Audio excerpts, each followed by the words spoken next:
Assalamualaikum warahmatullahi wabarakatuh. Kami mahasiswa dari Sekolah Tinggi Ilmu Ekonomi 66 Kendari, Prodi Akuntansi, kelas reguler 1. Pada kesempatan kali ini, kami akan menampilkan video presentasi pembelajaran. Video ini dibuat dalam rangka memenuhi tugas mata kuliah Akuntansi Syariah dengan dosen pengampu Ibu Yuni Maimuna SAK MAK. Kami dari kelompok 5 yang terdiri dari 4 orang yang masing-masing bekerja sama untuk menyelesaikan tugas ini.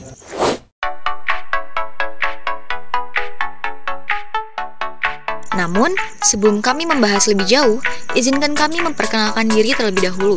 Saya sendiri, Anggivita dengan NIM 216602012, lalu ada Dian Ferderica Koten, NIM 12266021145, serta Nurul Fatimah Herman dengan NIM 12266021134. Rekan saya Astika, NIM 216602001. Kami dari kelompok 5 akan membahas materi mengenai analisis dan keandalan laporan keuangan bank syariah.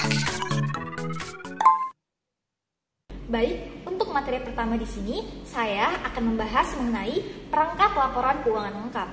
Nah, perangkat laporan keuangan lengkap yang harus diterbitkan oleh bank-bank Islam terdiri dari 1. Laporan posisi keuangan atau neraca, 2. Laporan laba rugi, 3. Laporan arus kas, 4. Laporan perubahan modal pemilik, 5. Laporan perubahan investasi terbatas, 6. Laporan sumber dan penggunaan dana zakat dan dana sumbangan. Nah, ini ada apabila bank bertanggung jawab atas pengumpulan dan pembagian zakat. 7. Laporan sumber dan penggunaan dana kard.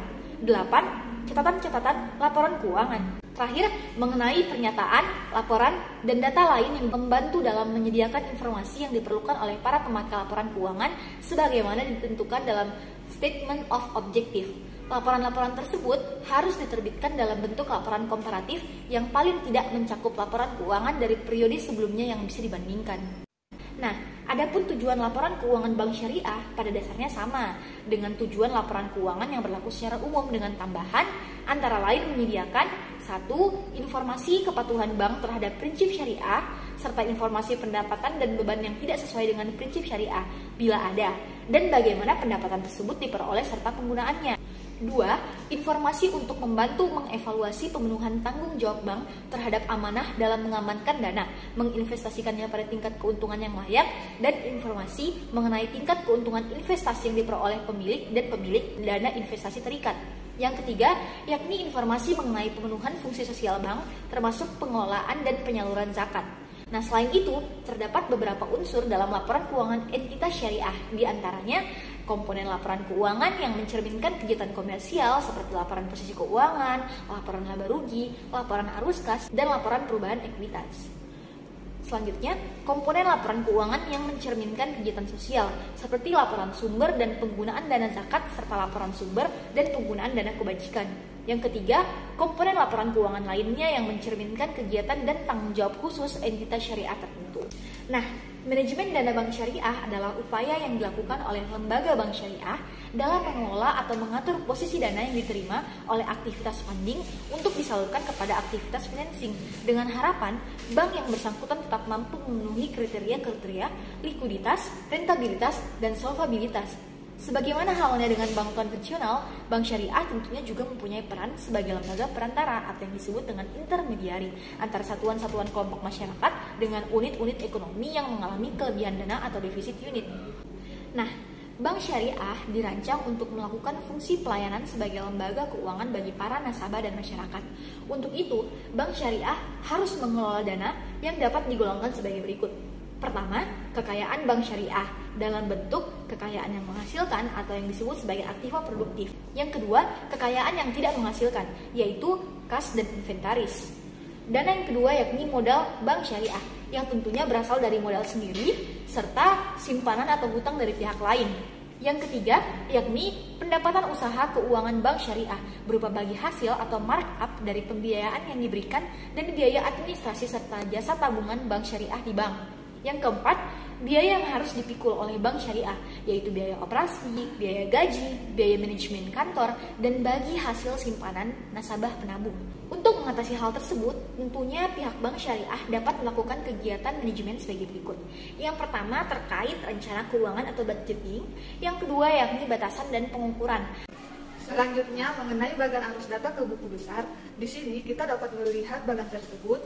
Pada bagan tersebut menunjukkan arus data transaksi perusahaan hingga menjadi beberapa laporan keuangan, di mana nantinya akan terdapat 3 aktivitas utama perbankan syariah yang merupakan langkah dasar dalam siklus akuntansi, yakni berupa pembayaran, penghimpunan dana dan jasa, serta aktivitas yang berhubungan dengan surat-surat berharga.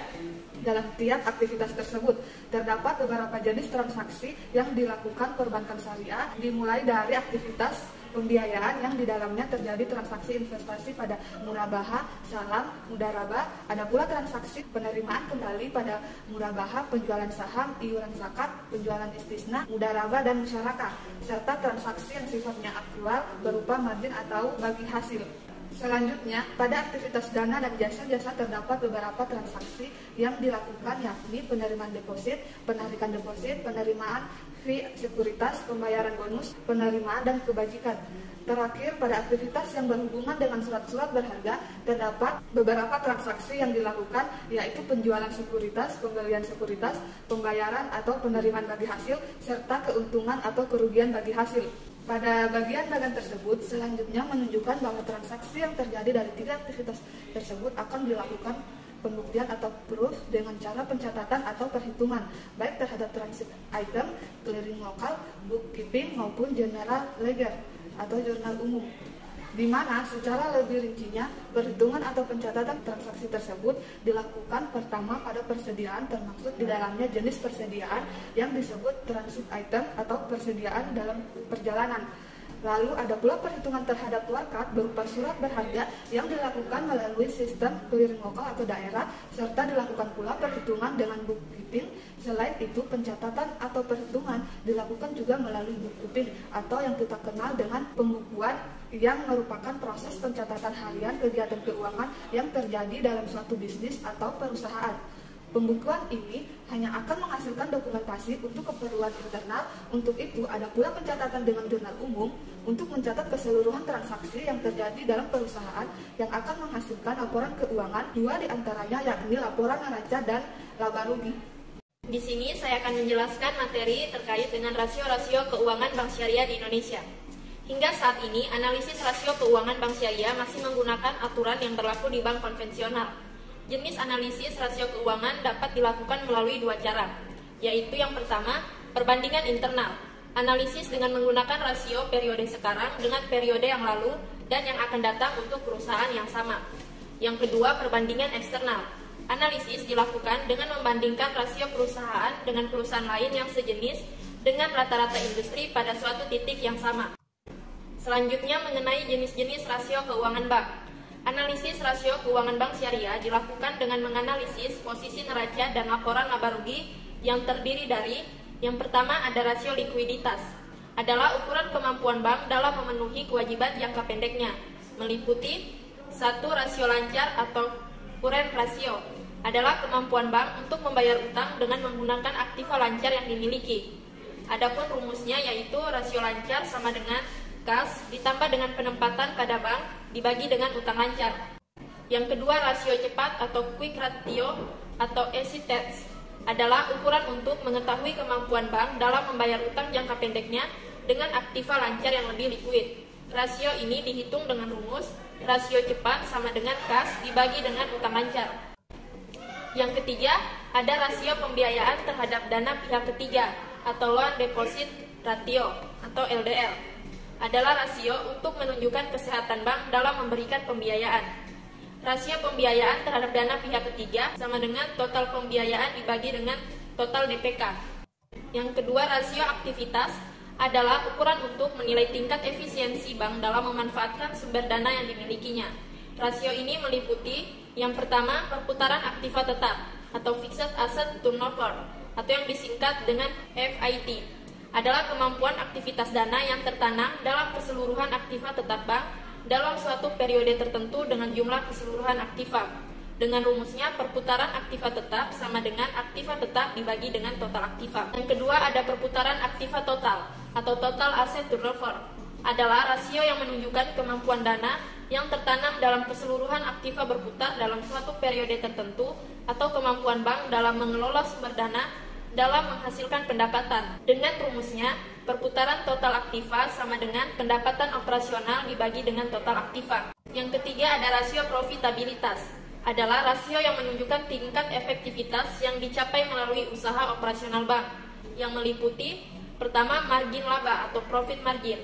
Adalah gambaran efisiensi suatu bank dalam menghasilkan laba. Memiliki rumus margin laba sama dengan laba dibagi dengan total pendapatan. Yang kedua, pengembalian atas aktiva atau return on asset. Adalah rasio yang menggambarkan kemampuan bank dalam mengelola dana yang diinvestasikan dalam keseluruhan aktiva yang menghasilkan keuntungan. Dengan rumusnya, pengembalian atas aktiva sama dengan laba dibagi dengan total aktiva. Yang terakhir, rasio biaya adalah menunjukkan tingkat efisiensi kinerja operasional bank. Memiliki rumus rasio biaya sama dengan biaya operasional dibagi dengan pendapatan operasional. Untuk materi selanjutnya ada analisis rasio keuangan Bank Islam Syariah. Analisis rasio keuangan Bank Islam Syariah contohnya itu pada kasus Al Barakah Islamic Investment Bank BSI. Yang pertama itu yang terdiri dari rasio profitabilitas, di mana rasio profitabilitas itu gambaran umum tentang kemampuan bank menghasilkan laba yang terdiri dari return on total asset, return on fixed asset, profit margin, composition of revenue, lalu ada composition of operating expense, lalu ada mudharabah profitability performance.